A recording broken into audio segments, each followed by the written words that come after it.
4장. 바리새인들은 예수님께서 요한보다 더 많은 사람을 제자로 삼고 세례를 준다는 소문을 들었습니다. 그러나 사실 예수님께서 직접 사람들에게 세례를 주신 것이 아니라 제자들이 세례를 준 것이었습니다. 예수님께서는 바리새인들이 자기에 대하여 이야기하고 있다는 것을 아시고 유대를 떠나 다시 갈릴리로 가셨습니다. 갈릴리로 가려면 사마리아 지방을 거쳐 가야만 했습니다. 예수님께서는 사마리아에 있는 수가라는 마을로 들어가셨습니다. 이 마을은 야곱이 자기 아들 요셉에게 주었던 밭에서 그리 멀지 않은 곳에 있었습니다. 그곳에 야곱의 우물이 있었습니다. 예수님께서는 오랜 여행으로 피곤하여 그 우물가에 앉으셨습니다. 그때가 대략 정오쯤이었습니다. 사마리아 여자 한 사람이 물을 기르러 나왔습니다. 예수님께서는 그 여자에게 내게 마실 물 좀 주시오 라고 말씀하셨습니다. 이 일이 일어날 즈음 예수님의 제자들은 먹을 것을 사러 마을로 내려가고 그 자리에 없었습니다.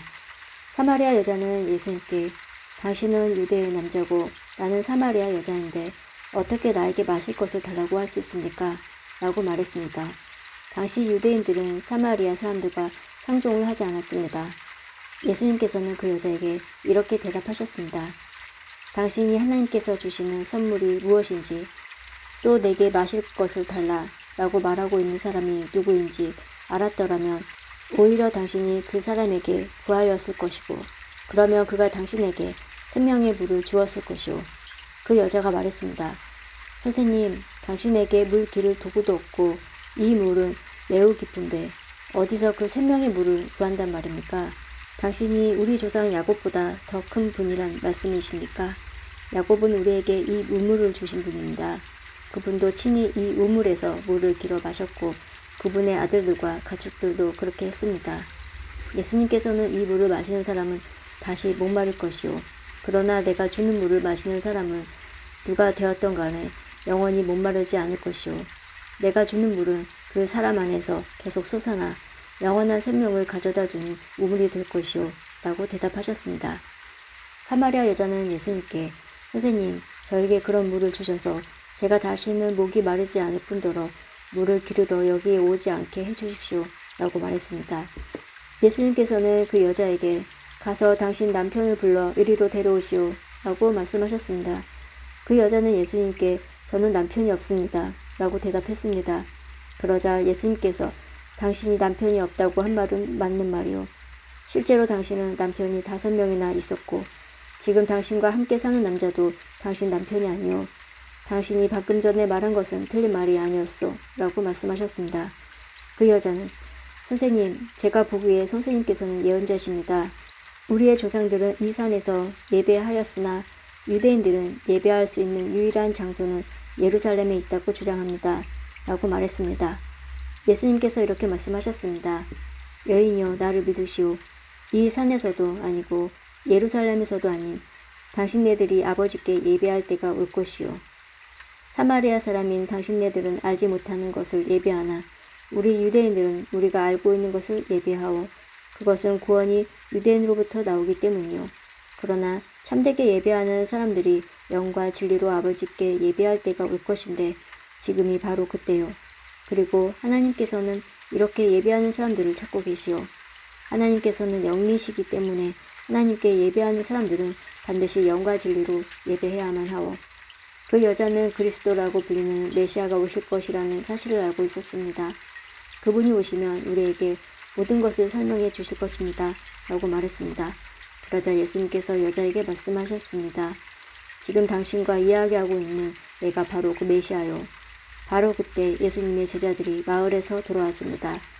그들은 예수님께서 여자와 이야기하고 있는 것을 보고 무척 놀랐습니다. 그러나 아무도 선생님 무엇을 구하고 계십니까? 라거나 선생님 무슨 일로 그 여자와 이야기를 하고 계십니까? 라고 묻는 사람이 없었습니다. 그 여자는 물 항아리를 버려두고 마을로 돌아가 사람들에게 말했습니다.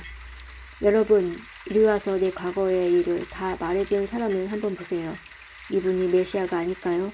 그러자 사람들이 마을에서 나와 예수님께로 왔습니다. 그 사이 제자들은 예수님께 선생님 음식을 좀 드시지요 라고 청했습니다. 그러나 예수님께서는 나에게는 너희들이 알지 못하는 먹을 음식이 있다 라고 대답하셨습니다. 그러자 제자들은 자기들끼리 누가 예수님께 먹을 것을 갖다 드렸을까 라고 말했습니다. 예수님께서 이들에게 말씀하셨습니다. 나의 음식은 나를 보내신 분의 뜻을 행하고 그분의 일을 완수하는 것이다. 너희들은 넉 달이 지나야 추수 때가 될 것이다 라고 말하지 않느냐. 그러나 나는 너희에게 말한다. 눈을 들어 밭을 보아라. 이미 곡식이 익어 추수할 때가 되었다. 추수하는 사람은 벌써 추수한 대가로 품삯을 받고 영생을 위한 곡식을 추수하는 중이다. 그래서 씨를 뿌린 사람은 추수하는 사람과 함께 기뻐할 수 있게 될 것이다. 그러므로 한 사람은 씨를 뿌리고 다른 사람은 추수한다 라고 하는 말은 진리이다. 나는 너희들이 직접 수고하지 않은 것을 추수하라고 너희들을 보낸다. 다른 사람들은 수고하였고 너희들은 그들이 해놓은 수고의 결실을 얻게 되었다. 그 마을에 사는 많은 사마리아 사람들은 그 여자가 그분의 내 과거의 모든 일을 나에게 말씀해 주셨어요 라고 말한 것 때문에 예수님을 믿었습니다. 사마리아 사람들이 예수님께 그들과 함께 지내다 가시기를 청했으므로 거기서 이틀을 머무르셨습니다. 그래서 보다 많은 사람들이 예수님의 말씀을 듣고 예수님을 믿었습니다. 그들은 그 여자에게 더 이상 우리는 당신의 말 때문에 예수님을 믿는 것이 아니오. 우리가 이제는 예수님의 말씀을 직접 들었고 이분이 참으로 세상의 구세주라는 사실을 알았기 때문에 믿는 것이오 라고 말했습니다. 이틀 후에 예수님께서는 그곳을 떠나 갈릴리로 가셨습니다. 전에 예수님께서는 예언자가 자기 고향에서 존경을 받지 못한다고 직접 말씀하신 적이 있습니다. 예수님께서 갈릴리에 도착했을 때 그곳 사람들은 예수님을 환영했습니다. 왜냐하면 그 사람들은 유월절에 예루살렘에서 예수님께서 하신 모든 일들을 보았으며 또한 자신들도 유월절에 그곳에 있었기 때문입니다. 예수님께서는 갈릴리 가나를 또 방문하셨습니다. 그곳은 예수님께서 물로 포도주를 만드셨던 곳입니다. 이곳에는 높은 지위를 가진 왕의 신하 한 사람이 살고 있었습니다. 그 신하의 아들은 병에 걸려 가버나움에 있었습니다.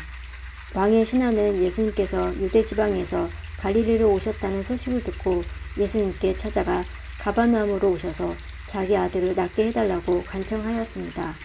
그 신하의 아들은 거의 죽기 직전이었습니다. 예수님께서 왕의 신하에게 말씀하셨습니다. 너희는 표적과 기이한 것들을 보지 않으면 전혀 믿으려 하지 않는다. 그 신하가 말했습니다. 선생님, 제 아들이 죽기 전에 가버나움으로 오십시오. 예수님께서 대답하셨습니다. 가시오. 당신의 아들은 살 것이오. 그 사람은 예수님께서 자기에게 하신 말씀을 믿고 집으로 갔습니다. 그 사람은 집으로 가는 도중 자기의 하인들을 만나 자기 아들이 살아났다는 소식을 들었습니다. 왕의 신하가 자기 아들이 낫게 된 때를 묻자 하인들은 어제 오후 1시 무렵부터 열이 떨어졌습니다. 라고 대답했습니다. 아이 아버지는 그때가 바로 예수님께서 당신 아들은 살 것이오 라고 말씀하신 그 시각과 정확히 일치한 것을 알고 자기와 그 집의 모든 사람이 예수님을 믿었습니다. 이것은 예수님께서 유대에서 갈릴리로 오신 후 행하신 두 번째 표적이었습니다. 5장 얼마 후 유대인들의 명절이 되어 예수님께서는 예루살렘으로 올라가셨습니다. 예루살렘에 있는 양의 문 근처에 기둥 5개가 있는 연못이 있었습니다. 거기에는 히브리 말로 베데스다라고 쓰여 있습니다. 이곳에는 병약한 사람, 안 못 보는 사람, 걷지 못하는 사람, 다리를 저는 사람 등 많은 병자들이 누워 있었습니다. 거기에 38년 동안 병을 앓아온 한 남자가 있었습니다. 예수님께서는 그 남자를 누워 있는 것을 보시고 그가 아주 오랫동안 병을 앓아온 사람이라는 것을 아셨습니다. 그래서 그에게 물었습니다. 낫기를 원하시오? 병든 사람이 대답했습니다. 선생님, 물이 움직이기 시작할 때 제가 연못 안으로 들어갈 수 있도록 도와주는 사람이 없습니다. 제가 물속으로 들어가려고 하면 다른 사람이 저보다 앞서서 물속으로 들어가곤 합니다. 그때 예수님께서 말씀하셨습니다. 일어나서 당신의 침상을 들고 걸어가시오. 그 즉시 그 남자는 병이 나았습니다. 그는 그의 침상을 들고 걸어가기 시작했습니다. 그런데 그날은 안식일이었습니다. 그래서 유대인들은 병이 나은 그 남자에게 이렇게 말했습니다. 오늘은 안식일이오. 안식일에 당신이 침상을 들고 가는 것은 율법을 어기는 일이오. 그러자 그 남자가 대답했습니다. 나를 고쳐주신 분이 나에게 침상을 들고 걸어가거라 하고 말씀하셨습니다. 당신에게 침상을 두고 걸어가라고 말한 사람이 도대체 누구요? 라고 유대인들이 다시 물었습니다. 그러나 병 고침을 받은 사람은 어떤 사람이 자기를 고쳐주었는지 알 도리가 없었습니다. 왜냐하면 그곳에는 많은 사람이 있었고 예수님께서는 이미 군중 속으로 사라진 뒤였기 때문입니다. 얼마 후 예수님께서는 성전들에서 그 남자를 만나 그에게 말씀하셨습니다. 보시오, 당신은 이제 다시 건강해졌으니 더 악한 일이 당신에게 닥치지 않게 다시는 죄를 짓지 마시오. 그 남자는 그 자리를 떠나 유대인들에게 가서 자신을 고쳐주신 분이 예수님이라고 말했습니다. 예수님께서 안식일에 이러한 일을 하셨기 때문에 유대인들은 예수님을 핍박하기 시작했습니다. 그러나 예수님께서는 그들에게 이렇게 말씀하셨습니다. 내 아버지께서 지금까지 항상 일하시니 나도 일한다. 이 말 때문에 유대인들은 더더욱 예수님을 죽이려고 안달하였습니다. 그것은 그분이 안식일을 범할 뿐만 아니라 하나님을 자기의 친아버지라고 불러 자기를 하나님과 동등하게 여기고 있기 때문이었습니다. 그러나 예수님께서 말씀하셨습니다. 내가 너에게 진리를 말한다. 이들은 어느 것 하나도 혼자서 할 수 없다. 이들은 다만 아버지께서 하시는 일을 보고서야 그것을 할 수 있을 따름이다. 그것은 아버지께서 무엇을 행하시든지 아들도 행하기 때문이다. 아버지께서는 아들을 사랑하셔서 그분이 하시는 모든 일들을 아들에게 보여주신다. 너희에게는 놀랄만한 일이겠지만 아버지께서는 이보다 더 큰 일들을 아들에게 보여주실 것이다. 아버지께서 죽은 사람을 부활시키며 그들에게 생명을 주시는 것처럼 아들도 자기가 원하는 자들에게 생명을 줄 것이다. 이뿐 아니라 아버지는 아무도 심판하지 않으시고 심판하는 모든 권한을 아들에게 맡기셨다. 하나님께서 이렇게 하시는 것은 모든 사람들이 아버지를 존경하듯이 아들도 존경하게 하기 위해서이다. 아들을 존경하지 않는 사람은 아들을 보내신 아버지도 존경하지 않는 것이다. 내가 너에게 진리를 말한다. 누구든지 내 말을 듣고 나를 보내신 분을 믿는 사람은 영원한 생명을 얻었고 심판을 받지 않을 것이며 사망에서 생명으로 옮겨졌다. 내가 너에게 진리를 말한다. 죽은 사람이 하나님의 아들의 음성을 들을 때가 올 것인데 그때가 바로 지금이다. 그 음성을 듣는 사람들은 살 것이다. 아버지 속에 생명이 있는 것처럼 아버지께서는 아들에게도 생명을 주어 그 속에 있게 하셨다. 또한 이들이 곧 인자이기 때문에 아버지께서는 아들에게 심판을 할 수 있는 권한을 주셨다. 이 말을 한다고 놀라지 마라. 무덤 속에 있는 모든 사람들이 아들의 음성을 들을 때가 올 것이다. 선한 일을 한 사람들은 생명을 얻기 위해 부활할 것이며 악한 일을 한 사람은 심판을 받기 위해 부활할 것이다. 나는 혼자서는 아무것도 할 수 없다. 나는 내가 듣는 대로만 심판을 한다. 그래서 나의 심판은 의롭다. 나는 내가 하고 싶은 것을 하려 하지 않고 오직 나를 보내신 분의 원하시는 것을 하려고 애쓴다. 내가 나 자신에 대하여 증언한다면 사람들이 내 증거를 참된 증거로 받아들이지 않을 것이다. 그러나 나에 대하여 증언하는 다른 분이 계시니 나는 그분이 나에 대하여 증언하는 것이 옳다는 것을 안다. 너희가 요한에게 사람을 보냈고 요한은 너희에게 진리되게 증언하였다. 그렇다고 해서 내가 사람들에게 증언을 받은 것은 아니다. 내가 이런 말을 하는 것은 너희가 구원을 얻을 수 있도록 하기 위해서이다.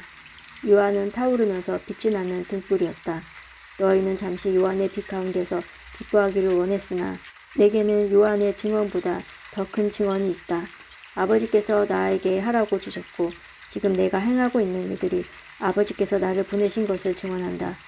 나를 보내신 아버지께서 친히 나를 증언해 주셨다. 너희는 지금까지 그분의 음성을 듣지도 않았고 그분의 모습을 보지도 않았다. 또한 너희는 아버지께 보내신 사람을 믿지 않기 때문에 하나님의 말씀이 너희 속에 머물러 있지도 않는다. 너희는 성경에서 영생을 얻을 수 있다고 생각하여 성경을 부지런히 연구하고 있는데 바로 그 성경이 나를 증언하는 것이다. 하지만 너희는 영생을 얻기 위해 내게 오는 것을 거절하였다. 내가 사람들에게서 영광을 받으려는 것이 아니다. 나는 너희가 어떤 사람인지를 안다. 너희에게는 하나님을 사랑하는 마음이 없다. 나는 나의 아버지로부터 받은 권세를 가지고 왔으나 너희는 나를 받아들이지 않는다. 그러나 다른 사람이 자기의 권세를 가지고 온다면 너희는 그를 받아들일 것이다. 너희는 너희들끼리 영광 받는 것을 좋아하면서도 하나님께로부터 오는 영광은 얻는 일에는 힘을 쓰지 않으니 너희가 어떻게 나를 믿을 수 있겠느냐. 내가 아버지 앞에서 너희를 고소할 것이라고 생각하지 마라. 너희를 고소하는 사람은 바로 너희가 소망을 두고 있는 모세이다. 너희가 모세를 믿었다면 나를 믿었을 것이다. 왜냐하면 모세가 기록한 것이 나에 관한 것이기 때문이다. 너희가 모세의 글을 믿지 않는데 내가 말하는 것을 어떻게 믿을 수 있겠느냐.